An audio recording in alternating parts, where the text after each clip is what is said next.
Very good morning. நான் உங்க விவேக் ஜெயங்கொண்டத்துலேருந்து. இன்னைக்கு வந்து பாத்தீங்கன்னா பார்க்கக்கூடிய தலைப்பு வந்து பாத்தீங்கன்னா நம்ம ஷுருவாத், நம்ம பிசினஸ்ல ஜாயின் பண்ணிட்டோம். ஜாயின் பண்ணிட்டு அதோடைய ஆரம்ப கட்டத்துல இருக்கோமானால் நம்ம வந்து என்ன பண்ணுனா நம்ம வந்து பாத்தீங்கன்னா ஈஸியா ஜெயிக்கலாம் அப்படிங்கிறதுக்கு ஒரு அற்புதமான விஷயம் தான் நெட்வொர்க் மார்க்கெட்டிங்.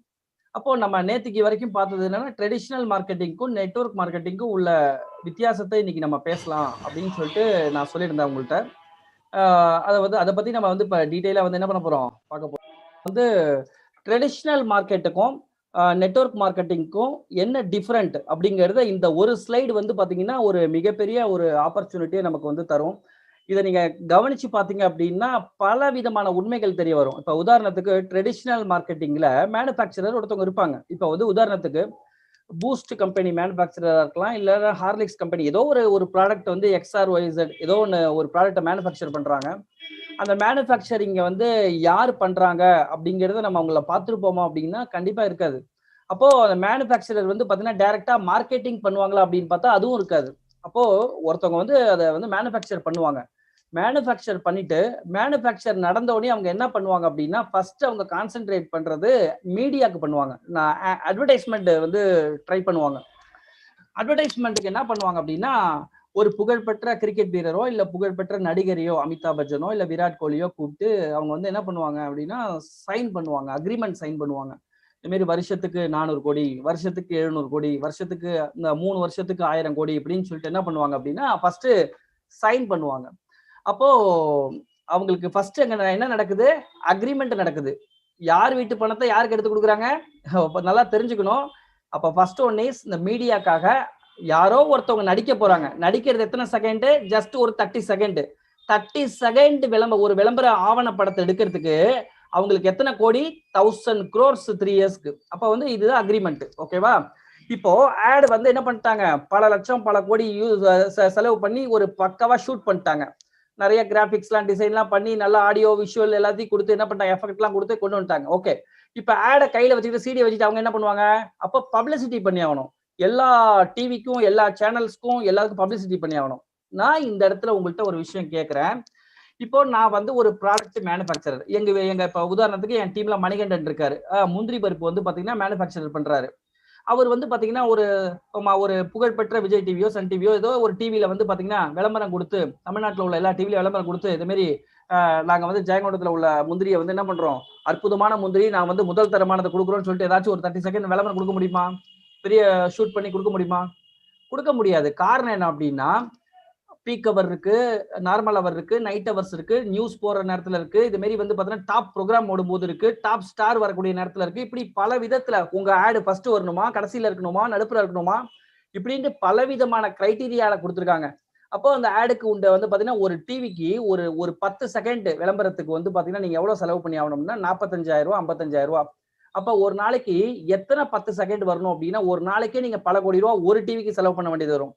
இந்தியா ஃபுல்லா வந்து ஒருத்தவங்க சேனல்லாம் வந்து பண்றாங்க அப்படின்னா கிட்டத்தட்ட வந்து 10,000 கோடி 20,000 கோடி பெர் மந்த் என்ன பண்றாங்க பெரிய மீடியாக்காக, டெலிமீடியாக்காக, டிவிக்காக செலவு பண்றாங்க. இதை வச்சுதான் வந்து பாத்தீங்கன்னா எல்லா டிவி சேனலும் கோடீஸ்வர சேனலா இருக்கு. கோடி கணக்குல என்ன பண்றாங்க, பெரிய லெவல்ல ஏர்ன் பண்றாங்க. மக்கள்கிட்ட கேபிள் ஃபீஸ் இது பண்ணிக்கிறாங்க. அப்போ நல்லா தெரிஞ்சுக்கோங்க. அப்போ மீடியா ஒரு பக்கம் இந்த ட்ரெடிஷனல் மார்க்கெட்ல தயாரிக்கிற ரேட் ஒரு 10 ரூபாய் அப்படின்னா மீடியால வந்து முழு பணத்தை என்ன பண்ணுது, முழுங்குது. ஓகேவா? இப்ப மீடியா முடிஞ்சோடனே இந்த பொருளை என்ன பண்ணுவான், தயாரிக்கிறவன் டைரக்டா கொண்டு வந்து உங்கள்கிட்ட என்டி கொடுக்க மாட்டான். இவன் என்ன பண்ணுவான் அப்படின்னா கேரியர் அண்ட் ஃபார்வர்டர் அப்படின்னு சொல்லிட்டு C&Fன்னு இருப்பாங்க. அவங்கள்ட்ட டோட்டல் பணத்தை என்ன பண்ணுவாங்க, அந்த டோட்டல் அந்த ஸ்டாக்கிங் கொடுத்துருவாங்க. அவங்க ஒரு ஆள்கிட்ட தான் கொடுப்பாங்க, வேற எல்லாத்தையும் கொடுக்க மாட்டாங்க, பிரிச்சுலாம் கொடுக்க மாட்டாங்க. அந்த ஒரு ஆள் என்ன பண்ணுவார் அப்படின்னா ஒவ்வொரு ஸ்டேட்டுக்கும் ஒரு ஸ்டேட் இருப்பாங்க, பெரிய பெரிய லெவல்ல குடோன் வச்சு பெரிய பெரிய லெவல்ல வந்து சூப்பர் ஸ்டாக்கிஸ்ட்னு இருப்பாங்க. 2 ஸ்டேட்டுக்கு ஒரு ஆளு, ஒரு ஸ்டேட்டுக்கு ஒரு ஆள், இல்ல 3 ஸ்டேட்டுக்கு ஒரு ஆளுன்னு இருப்பாங்க. இப்படி பலவிதமான ஆட்களை வச்சு என்ன பண்ணுவாங்க, ஸ்டேட்டா கொண்டு போவாங்க. அவங்க என்ன பண்ணுவாங்க, டிஸ்ட்ரிக்ட் ஸ்டாக் பாயிண்ட் கொண்டு வருவாங்க. அவங்களுக்கு என்னென்ன கிரைட்டீரியானா குடோன் இருக்கணும், லாரி இருக்கணும், ஏற்றுக்கு இறக்கக்கூடிய ஆள் இருக்கணும், பெரிய பெரிய லெவல்ல நீங்க வந்து பாத்தீங்கன்னா முதலீடு பண்ணணும், பல கோடி ரூபாய் முதலீடு பண்ணணும் அப்படின்னு சொல்லிட்டு என்ன பண்ணுவாங்க, அவங்க வந்து கிரைட்டீரியா வச்சிருப்பாங்க. அவங்க என்ன பண்ணுவாங்க, நம்ம தாலுகா வைஸ்ல இல்ல நம்ம ஒவ்வொரு ஊருக்கும் ஜெயங்கொண்டம் உடையார்பாளையம் ஒவ்வொரு ஊருக்கும் ஏஜென்ட் போடுவாங்க. அந்த ஏஜென்ட் கிட்ட வந்து பாத்தீங்கன்னா வண்டி இருக்கணும், உங்களுக்கு டாடா ஏஸ் இருக்கணும், இல்லைன்னா வந்து பாத்தீங்கன்னா பெரிய டெம்போ டிராவலர் இருக்கணும், அது மாதிரி வந்து உங்களுக்கு வந்து பாத்தீங்கன்னா குடவுன் இருக்கணும், ஃபெசிலிட்டிஸோட வந்து பாத்தீங்கன்னா இத்தனை 1000 ஸ்கொயர் ஃபீட் இருக்கணும், ரெண்டாவது 25,000 ரூபாய், சாரி 25 லட்சம் ரூபாய், 50 லட்சம் ரூபாய் நீங்க பணம் கட்டணும் அப்படின்னு சொல்லுவாங்க. இப்படி பணம் புழக்கத்தில் உள்ளவங்க, பண முதலைகள், பணம் கோடி கோடியா வச்சிருக்கிறவங்க மட்டும்தான் இந்த ட்ரெடிஷனல் என்ன பண்ண முடியும், வர்த்தகம் பண்ண முடியும். இந்த கடைசியா ஒரு ஆள் என்ன பண்ணுவாரு, மளிகை கடை வைப்பாரு. அந்த ஏஜென்ட் இருந்து வாங்குறது யாரு, கடைநிலை, மளிகை கடை. இந்த மளிகை கடையும் வந்து பாத்தீங்கன்னா நீங்களும் நானும் டபார்னு போய் ஒரு கடையை வச்சிட முடியாது. முதல்ல இடம் கிடைக்காது.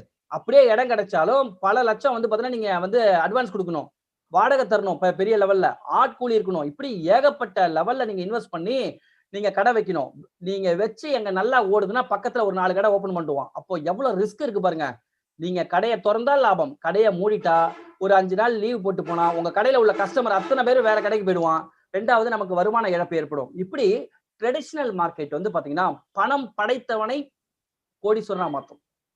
அங்க மீடியால ஆரம்பிச்சு டிவி, நீங்களும் நானும் டிவி சேனல் நடத்துறோமா இல்ல, நீங்களும் நானும் பேப்பர் நடத்துறோமா இல்ல, அப்போ பணக்காரன் ஆக முடியாது, வைக்க முடியாது. அப்போ இடையில ஸ்டாக் பாயிண்ட் ஏஜென்சி எடுக்க முடியுமா, ஒரே ஒரு பொருளுக்கு 25 லட்சம் 50 லட்சம் கட்ட சொல்லுவான் வண்டி இருக்கான்ட்டு, நம்மளால பண்ண முடியுமா, முடியாது. நம்ம திறமைக்கு போய் இவ்வளவு தூரம் ஏஜென்ட் போய் என்ன பண்ணுவாங்க தெரியுமா, போய் பொருளை கொண்டு போய் ஒரு கடையிலையும் கொடுத்துட்டு வசூலுக்கு போய் நிப்பாங்க பாருங்க. டெய்லி என்னமோ கடன், இவங்க என்னமோ கடன் வாங்குறதுக்கு நிக்கிற மாதிரி நிப்பாங்க.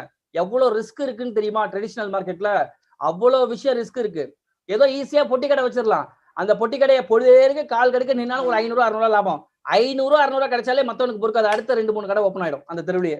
தெருவா இருந்தாலும் இன்னைக்கு ஓப்பனிங்க பக்கத்துல கடையை வச்சுட்டு ஒரு 50 ரூபா கிடைக்கட்டும், 100 ரூபா கிடைக்கட்டும், ஒரு மாசத்துக்கு 3000 கிடைக்கட்டும், வீட்டுல உள்ள பொம்பளை பிள்ளைங்க தானே பாத்துக்குது, அப்படிங்கிற லெவலுக்கு மென்டாலிட்டி போயிடுச்சு இன்னைக்கு மக்களுக்கு. இதுல இருந்து என்ன தெரியுது அப்படின்னா, ட்ரெடிஷனல் மார்க்கெட் வந்து பாத்தீங்கன்னா உங்களுக்கு டைம் இருக்காது, நோ டைம்.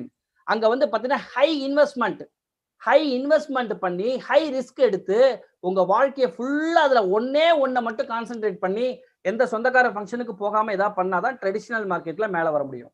அதுல 100ல 2 பேர் 3 பேர் தான் ஜெயிக்க முடியுமே தவிர உங்களை தேடி வருவாங்க அப்படிங்கிறது எந்த விதமான உதாரணத்தும் கொடுக்க முடியாது, எந்த விதமான அங்கீகாரமும் கொடுக்க முடியாது.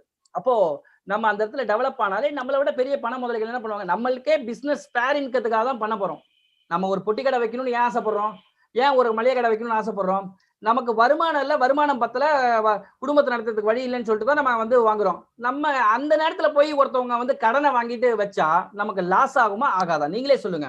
கடன் வாங்குறது ஈஸி ஃப்ரெண்ட், அதை வைக்கிறது ஈஸி. ஆனா ரன் ஆகலைன்னு சொல்லிட்டு வட்டி கட்டி எல்லாமே க்ளோஸ் ஆகுது பாருங்க. எத்தனை பேர் மன உளைச்சல்னால இதுல வந்து கண்ணீர்ல இருக்காங்கன்னு தெரியுமா. ட்ரெடிஷனல் மார்க்கெட் வந்து பாத்தீங்கன்னா விஷ பரீட்சைன்னு தான் சொல்லுவேன். என்ன கேட்டா, பணம் உள்ளவங்க பெரிய லெவல்ல பணம் இருக்கு அப்படின்னா தாராளமா பிசினஸ் பண்ணலாம். அவங்க எல்லாம் வரவேற்கப்படுகிறார்கள். அவங்க ஒருத்தவங்க போட்டி போட்டு நமக்கு ரேட்டு கம்மியா கிடைக்கும், பரவாயில்ல, தாராளமா பண்ணிட்டு போட்டோம். நமக்கு அது ஒத்து வராது.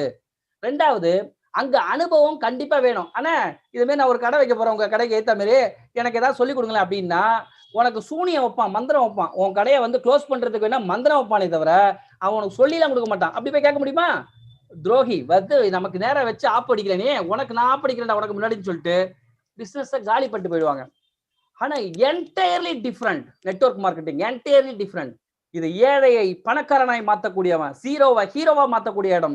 ஒண்ணும் இல்லாத அப்படியே ஒரு திறமையை மட்டும், வாய் திறமையை மட்டும், வாய் பலத்தை மட்டும் வச்சுக்கிட்டு வந்தாலே போறோம். கையில பணம் தேவையில்லை.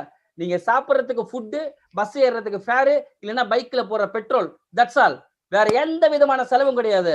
ஒண்ணும் இல்லாதவனை கோடீஸ்வரனாய் மாத்தக்கூடிய இடம் தான் நெட்வொர்க் மார்க்கெட்டிங். பப்ளிக்ல மிகப்பெரிய அங்கீகாரத்தை தரணும். இன்னைக்கு பெரிய பெரிய ட்ரெடிஷனல் மார்க்கெட்ல எல்லாம் போயிட்டு வந்து பாத்தீங்கன்னா கோடி கணக்குல பணம் சம்பாதிச்சிருப்பான். அவனை கூப்பிட்டு மாலை மரியாதை செலுத்துறதுக்கு, அவன் வந்து பாராட்டுறதுக்கு யாருமே அங்க இருக்க மாட்டாங்க. அதுக்காக இங்க என்ன பண்ணுவாங்க தெரியுமா, வாலண்டியரா போய் தாம் பணத்தை செலவு பண்ணி லைன்ஸ் கிளப், ரோட்டரி கிளப்னு சொல்லிட்டு போய் மெம்பர் ஆகி அதுல போயிட்டு பணத்தை இவங்க செலவு பண்ணி அங்கீகாரத்தை பெற்றுக் கொள்வார்கள். ஆனா இங்க எந்த விதமான செலவும் பண்ணாமல் நீங்க உழைக்கிறதுக்கு, நீங்க சம்பாதிக்கிறதுக்கு, நீங்க கார் வாங்குறதுக்கு, நீங்க வீடு வாங்குறதுக்கு, நீங்க குடும்பத்தோட டூர் போறதுக்கு இங்க பாராட்டு விழா கொண்டாடுவாங்க எல்லாருமே சேர்ந்து. உங்க டீம் கொண்டாடும். இப்பேற்பட்ட துறை தான் நெட்வொர்க் மார்க்கெட்டிங். எந்த ரிஸ்க்கும் இல்லாதது. ஏன்னா நீங்க முதல் போடல, அதனால வட்டி கட்டல, எந்த விதமான படுத்தா தூக்கம் வரும். எப்ப வேணாலும் நம்ம வந்து பாத்தீங்கன்னா என்ன பண்ணலாம், லீவு போட வேண்டிய பாஸ் கிடையாது. எப்ப வேணாலும் சொந்தக்காரங்க வீட்டுக்கு தேவைக்கு போலாம், எங்க வேணாலும் போலாம். நீங்க எவ்வளவு நேரம் உழைக்கிறீங்களோ அவ்வளவு பணம் இங்க வந்து சேரும். அப்போ வந்து பாத்தீங்க அப்படின்னா கேபிட்டல் கிடையாது, ஆனா ப்ராஃபிட் இஸ் ஹை. அப்போ வந்து பாத்தீங்கன்னா எக்ஸ்பென்சஸ் கிடையாது, உங்களுக்கு ஆபீஸ் கிடையாது, ரெண்டல் கிடையாது, ஸ்டாஃப் தேவையில்ல, விளம்பரம் தேவையில்ல, உங்களுக்கு வந்து பாத்தீங்கன்னா சப்ளையர் தேவையில்ல, இது மாதிரி உங்கள்கிட்ட வேலை பார்க்கறதுக்கு ஆள் பலம் தேவையில்ல. இப்படி நெட்வொர்க் மார்க்கெட்டிங் வந்து பாத்தீங்கன்னா ஒரு புனிதமான தொழில். இந்த நெட்வொர்க் மார்க்கெட்டிங்க வந்து பாத்தீங்கன்னா அல்லடை சல்லடை ஒருத்தவங்களும் பிசினஸ் பண்ண தெரியாதவங்களாம் வந்து பாத்தீங்கன்னா கெடுத்து குட்டிச்சோறாக்கி நெட்வொர்க் மார்க்கெட்டிங்க மக்கள் தவறா பார்க்கக்கூடிய அளவுக்கு ஆயிடுச்சு. எப்பேற்பட்ட வேல்யூபிளான பிசினஸ் தெரியுமா? இன்னைக்கு உலக நாடுகள் ஜப்பான், அமெரிக்கா போன்ற நாடுகள் மிகப்பெரிய லெவல்ல growth ஆனதுக்கு மெயின் ரீசன் என்ன தெரியுமா? Network marketing. அங்க வந்து பாத்தீங்கன்னா எதையுமே பதுக்கி வச்சு அவங்க விலை வைக்க முடியாது. காரணம் என்னன்னா ட்ரெடிஷனல் மார்க்கெட்ல பதுக்கல் இருக்கும், நெட்வொர்க் மார்க்கெட்டிங்ல பதுக்கல் இருக்காது. எவ்வளவு வேணாலும் சப்ளை பண்ணிக்கிட்டே இருப்பாங்க. ஏன்னா நீயும் வாழ்வ, நானும் வாழ்வேன், என்ன வாழ வச்சு நீ வாழ்வ, என் டவுன்லைனை நான் வாழ வச்சு நான் வாழ்வேன். அதனால அங்க பதுக்கிறதுக்கு இடம் இல்லை. ஆனா ட்ரெடிஷனல் மார்க்கெட்ல பதுக்கி கஸ்டமருடைய பணத்தை புடுங்கக்கூடிய இடம் ட்ரெடிஷனல் மார்க்கெட். ஆனா நெட்வொர்க் மார்க்கெட்டிங் கஸ்டமருக்கு பணத்தை சம்பாத்தியத்தை கொடுக்கக்கூடியது நெட்வொர்க் மார்க்கெட்டிங்.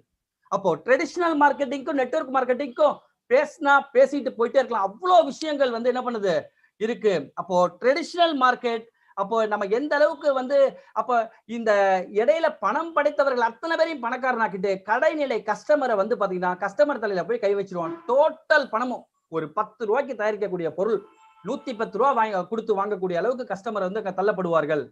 அதுல நீங்களும் நானும் 1 கிலோ வெங்காயம் 10 ரூபாய் வித்துச்சு, 20 ரூபாய் வித்துச்சு, இன்னைக்கு 80 ரூபாய் விக்குது, 120 ரூபாய் விக்குது, 100 ரூபாய் விக்குது, கண்ணாப்புனான்னு விக்குது. யார் அங்க போய் வயல்ல போய் கேட்டு பாருங்க, 1 கிலோ நான் 30 ரூபாய்க்கு வாங்குறாங்க தம்பி, 20 ரூபாய்க்கு வாங்குறாங்க தம்பி. அப்ப வேற எங்க போகுது? இடையில உள்ளது. இடையில் உள்ளது ட்ரெடிஷனல் மார்க்கெட்ல இடைத்தரகர்கள் வந்து என்ன பண்றாங்க, ஸ்வாக அவங்க பண்றாங்க. ஆனா நெட்வொர்க் மார்க்கெட்டிங்ல அப்படி கிடையாது.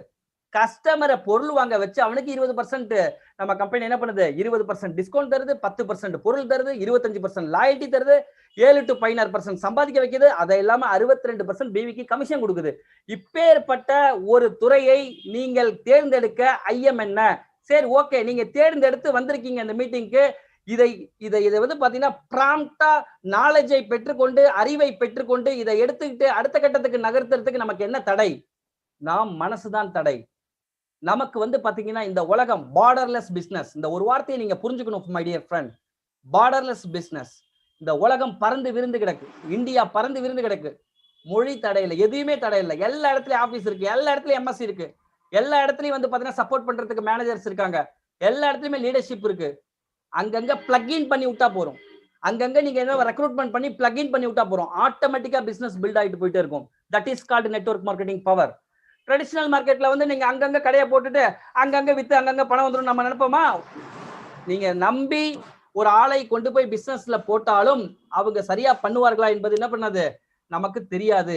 இப்பேற்பட்ட விஷயங்கள் வந்து பாத்தீங்கன்னா நமக்கு ட்ரெடிஷனல் மார்க்கெட்ல நடைபெறும். ஆனா நெட்வொர்க் மார்க்கெட்டிங்ல அது கிடையாது. சரிங்க, இந்த ட்ரெடிஷனல் மார்க்கெட்ல ஏங்க வீண் செலவு இவ்வளவு தூரம் இடைத்தரகர்களுக்கு இவ்வளவு வேஸ்டா போகுது? நல்லா தெரிஞ்சுக்கோங்க. ஒவ்வொருத்தவங்களும் குடோன் வைக்கிறாங்க. அந்த குடோனுக்கு அவங்க வாடகை தரணுமா வேணாமா? ஒவ்வொருத்தவங்களும் வந்து வண்டி எக்ஸ்பென்சஸ் இருக்கு, ஏத்து கூலி இருக்கு, இறக்க கூலி இருக்கு. அங்க வந்து பாத்தீங்கன்னா அவ்வளோ பணமும் வந்து பாத்தீங்கன்னா எல்லாம் கூலியாக, எல்லாம் ரெண்டாக, வாடகையாக, அப்ப வந்து பாத்தீங்கன்னா மெயின்டைன் பண்றதாக, ஸ்டாக்கை மெயின்டைன் பண்றது இப்படி கலையுது. இதுல இன்னொரு ஒரு பெரிய ஒரு ஆபத்தான விஷயம் நிறைஞ்சிருக்கு. இந்த ட்ரெடிஷனல் மார்க்கெட்ல ப்ராடக்ட் மேனுஃபேக்சர் ஆகக்கூடிய கல்கத்தான்னு வச்சுக்கோங்களேன். அங்க இருந்து இப்ப தமிழ்நாடு இப்ப ஜெயங்கொண்டத்துக்கு வருது ப்ராடக்ட் அப்படின்னா அதுக்குள்ள எத்தனை குடோன்ல இந்த ப்ராடக்ட் இறங்கும், அங்க வந்து என்ன டேமேஜ் ஆயிருக்கும், இல்ல வந்து பாத்தீங்கன்னா அவன் வந்து என்ன கலப்படத்தை கலந்திருக்கான் அப்படிங்கிறது யாருக்காவது உங்களால உத்தரவாதம் தர முடியுமா? இல்ல என்னாலதான் உத்தரவாதம் தர முடியுமா? அப்ப வந்து பாத்தீங்கன்னா நல்லா தெரிஞ்சுக்கோங்க. ஒரு ப்ராடக்ட் எக்ஸ்பைரி ஆயிடுது. எக்ஸ்பைரி ஆன ப்ராடக்ட அந்த கருப்பு கலர் அந்த பிரிண்ட் என்ன பண்றாங்க, ஒரு அழகா வச்சு அழிச்சிட்டு திருப்பி அது லேசர் பிரிண்டரை திருப்பி அடிச்சு ஃப்ரீ அப்படின்னு சொல்லிட்டு ஒரு 2 ப்ராடக்ட் அதோட சேர்த்து வந்து என்ன பண்றாங்க, கட்டி ஃப்ரீ போட்டு என்ன பண்றாங்க, திருப்பி அதே ஸ்டாக்கை உங்கள்கிட்ட விற்கிறாங்க. இது யார் பண்றா? சூப்பர் ஸ்டாக்கிஸ்ட் பண்றாரு. ஒவ்வொரு ஸ்டேட்டுக்குள்ள ஸ்டாக்கிஸ்ட். இந்த ப்ராடக்ட்டை திருப்பி எங்க கல்கத்தாக்கு அனுப்புவாங்க நினைக்கிறீங்களா? கிடையாது. அதை எப்படியாவது வேற ப்ராடக்ட்டை வச்சு என்ன பண்ணுவாங்க, காலி பண்ணணும். அப்போ இதுல இருந்து புரிஞ்சுக்கோங்க, ட்ரெடிஷனல் மார்க்கெட்ல கலப்படத்துக்கு அதிக வாய்ப்பு உண்டு. உங்களுக்கு குவாலிட்டியான ப்ராடக்ட்டை கொண்டு வந்து சேர்க்கணுங்கிறதுக்கு அவங்களுக்கு எந்த விதமான அக்கறையும் கிடையாது. ஆனா நெட்வொர்க் மார்க்கெட்டிங்ல 100% குவாலிட்டியான ப்ராடக்ட் தான் கொடுக்கணுங்கிற அக்கறை உண்டு. ஏன்னா ஏதாவது ஒரு பேக் ஃபயர் ஆனாலும் டோட்டல் இந்தியா பேன் இந்தியாவிலேயே வந்து பாத்தீங்கன்னா இந்த ப்ராடக்ட் போய் அப்படின்றாங்க, முடிஞ்சு போச்சு, கம்பெனியை ஊத்தி முடிய வேண்டியதான். அப்போ வந்து பாத்தீங்கன்னா நெட்வொர்க் மார்க்கெட்டிங்ல ஃப்ராட் பண்ண முடியாது. ட்ரெடிஷனல் மார்க்கெட்ல ஃபுல் அண்ட் ஃபுல் நடக்கும். அப்போ வந்து பாத்தீங்கன்னா இதெல்லாம் நீங்க நல்லா வந்து பகுத்தறிந்து ஆராய்ந்து நீங்க வந்து பாத்தீங்கன்னா அதை பகுத்து பார்த்தீங்கன்னா ஒரு மிகப்பெரிய உண்மை புலப்படும். த traditional marketing versus network marketing அப்படின்னா த புனிதமான தொழில் நெட்வொர்க் மார்க்கெட்டிங். நிறைய டைம் கிடைக்கும், நிறைய பணம் கிடைக்கும், நிறைய ரெகக்னேஷன் கிடைக்கும். ஒரு வாழ்க்கையில ஒரு நிரந்தரமான ஒரு பிளேஸ பிடிக்கிறதுக்கு நெட்வொர்க் மார்க்கெட்டிங் உதவும். எந்த விதமான ரிஸ்க்கும் இல்லாம, எந்த விதமான கஷ்டமும் இல்லாம, எந்த விதமான மன சஞ்சலமும் இல்லாம, எந்த விதமான கடனும் இல்லாம, உங்களோட முழு சுதந்திரமாய் இண்டிபெண்டன்ட் டிஸ்ட்ரிபியூட்டர் ஓனர் ஒவ்வொரு நபரும் இந்த கம்பெனில ஜாயின் பண்ணும்போது இண்டிபெண்டன்ட் டிஸ்ட்ரிபியூட்டர் ஓனர் சுதந்திரமான முறையில வர்த்தகம் பண்ணக்கூடிய விநியோகஸ்தராய் நீங்கள் என்ன பண்றீங்க, ஜாயின் பண்றீங்க கன்சல்டன்டா. இது உங்க கம்பெனி, உங்க பேஸ் வேல்யூ நம்பி தான் ப்ராடக்ட் வாங்குறாங்க. அப்போ இப்பேற்பட்ட துறையை நம்ம செலக்ட் பண்ணுவோம் என்று சொல்லி இந்த வாய்ப்புக்கு நன்றி கூறி விடைபெறுகிறேன். நன்றி, வணக்கம்.